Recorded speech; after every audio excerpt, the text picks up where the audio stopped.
Há mais de 3.000 anos, marinheiros que cruzavam as águas quentes do Mar Vermelho contavam a mesma história ao voltar para casa. Eles falavam de uma sombra enorme que se movia sob os barcos, de um corpo que parecia não ter fim, e de um silêncio absoluto que tomava conta do mar segundos antes de qualquer coisa acontecer. Essas histórias atravessaram impérios inteiros. Os egípcios registraram. Os hebreus escreveram sobre isso em textos sagrados. E mesmo hoje, no século XXI, com satélites, sonares e submarinos capazes de mapear cada centímetro do fundo do oceano, ninguém consegue explicar completamente o que essas pessoas viram. Neste vídeo, vamos mergulhar na criatura mais antiga e mais enigmática associada ao Mar Vermelho, um mistério que atravessa mitologia, história naval e ciência moderna, e que até hoje ninguém conseguiu resolver de verdade.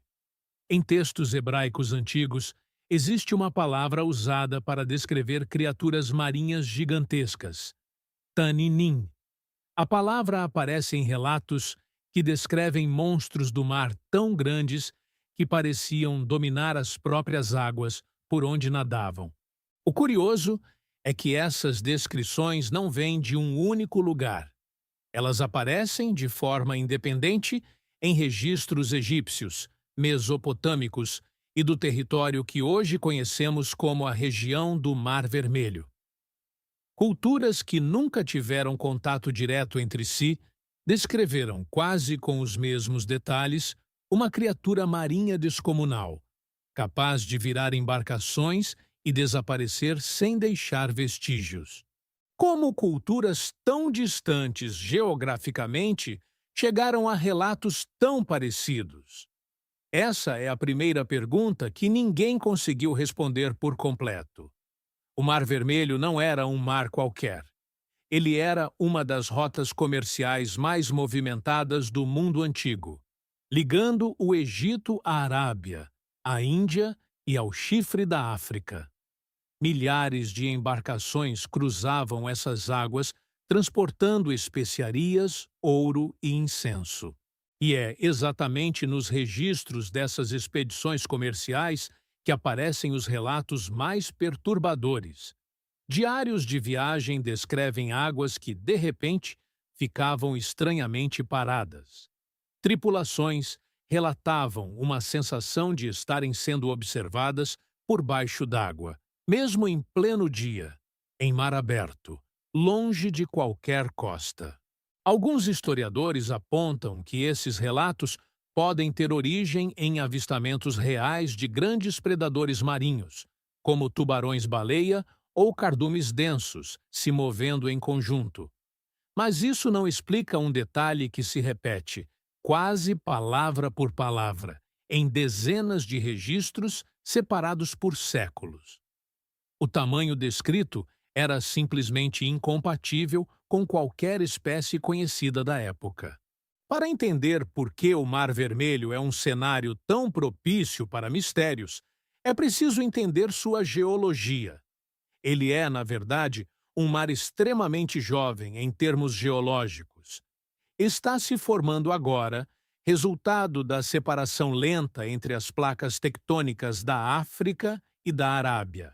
Isso significa que o fundo do Mar Vermelho é repleto de fossas profundas, fendas vulcânicas ativas e bolsões de água extremamente salgada e quente, conhecidos como piscinas de salmoura. Essas piscinas são tão densas que criam, literalmente, um segundo fundo do mar, uma camada invisível onde a luz não penetra e onde poucas expedições humanas já se aventuraram. E é justamente nessas regiões inexploradas que os avistamentos mais recentes continuam acontecendo. Avançando para os últimos 50 anos, mergulhadores, pescadores e até equipes de pesquisa científica seguem relatando encontros com algo que não conseguem identificar. Pescadores da costa do Sudão e do Egito descrevem sombras alongadas, com vários metros de comprimento, se movendo em padrões que não correspondem ao nado de nenhum peixe ou cetáceo conhecido na região. Equipamentos de sonar, em algumas expedições, registraram formas grandes demais para serem cardumes, mas que se dissolviam antes que qualquer imagem clara pudesse ser capturada.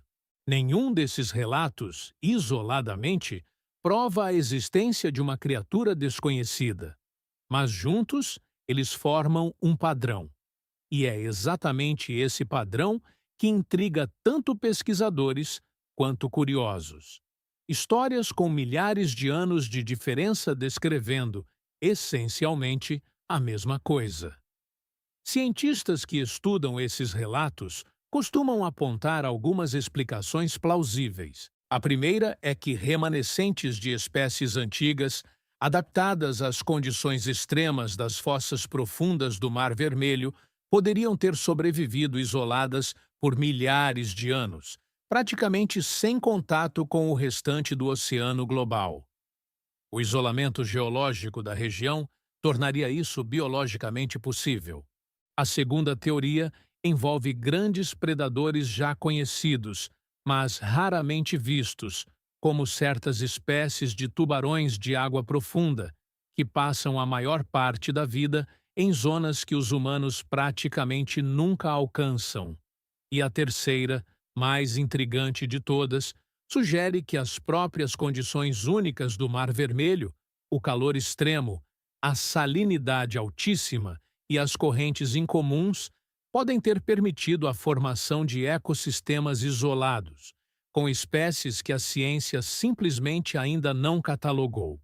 Nenhuma dessas teorias foi comprovada, e nenhuma delas foi descartada. Aqui está o detalhe mais frustrante de todo esse mistério. O Mar Vermelho é um dos corpos d'água menos mapeados do planeta em suas regiões mais profundas. As mesmas características geológicas que tornam esse mar tão fascinante, o calor extremo, as piscinas de salmoura, as fendas vulcânicas ativas, também tornam a exploração extremamente perigosa e cara. Poucos submarinos são capazes de suportar essas condições por muito tempo e a maior parte das expedições científicas se concentra em áreas mais rasas, próximas aos recifes de coral, deixando as regiões mais profundas praticamente intocadas. Ou seja, estamos falando de um dos mares mais antigos, mais estudados na superfície e, ao mesmo tempo, um dos mais desconhecidos em suas profundezas reais. Talvez o monstro do Mar Vermelho nunca tenha sido uma única criatura. Talvez ele seja, na verdade, um símbolo. A forma como diferentes civilizações, ao longo de milhares de anos, tentaram explicar o que sentiam diante de um mar tão vasto, tão profundo e tão pouco compreendido. Mas também existe a possibilidade, ainda em aberto, de que exista algo lá embaixo que a ciência simplesmente ainda não teve a chance de documentar. Um mar geologicamente jovem, cheio de fendas inexploradas e camadas de água onde quase nenhum ser humano jamais colocou os olhos. Depois de mais de 3.000 anos de relatos, de textos antigos a sonares modernos, uma coisa permanece verdadeira. Ninguém consegue afirmar com certeza o que realmente vive nas profundezas do Mar Vermelho. E talvez seja exatamente por isso que essa história continua tão viva até hoje. Porque, no fim das contas, o oceano ainda guarda segredos que nós, com toda a nossa tecnologia, ainda não fomos capazes de alcançar. Se você gosta de mergulhar nesses mistérios do fundo do mar, deixe seu like, se inscreva no canal e me conta nos comentários. Você acredita que ainda existem criaturas desconhecidas escondidas nas profundezas dos nossos oceanos?